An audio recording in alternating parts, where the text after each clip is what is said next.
The next day she brought me a book called Fettered Kingdoms, written by a guy named John Bryant, who was British. And it was about animal exploitation as a general matter, and he basically described the use of animals and the various connections between meat and dairy and things like that. And it was about 70 or 80, it wasn't very long, it was about 70 or 80 pages. I read it, it was a Saturday, and I read the book.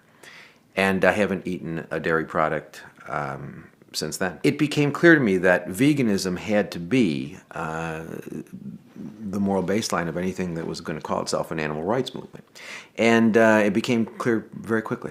Because what had come before was largely things like the Humane Society of the United States and the Animal Welfare Institute and those sorts of organizations, which were clearly focused on the regulation of animal exploitation. I think that it was then that you started getting this distinction, this debate between animal rights and animal welfare. The people who were the rights people were by and large vegans.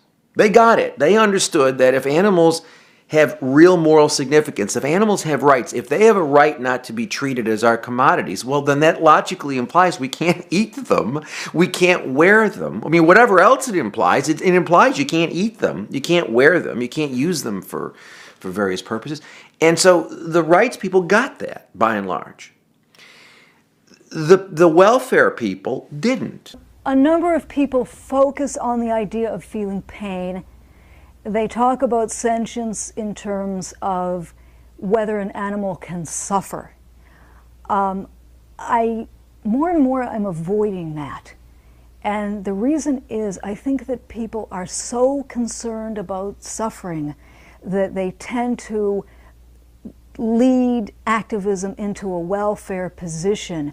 And I'm talking about a standardized welfare position. There's true animal welfare. I'm talking about this custom sort of idea of making things better while they're still under our control. And the reason I'm saying this is this.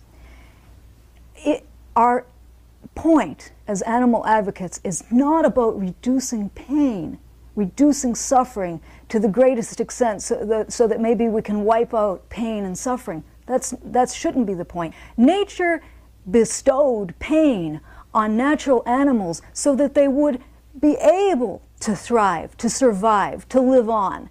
So I think there's this obsession about pain that forgets the importance of life and their ability to live on their own terms.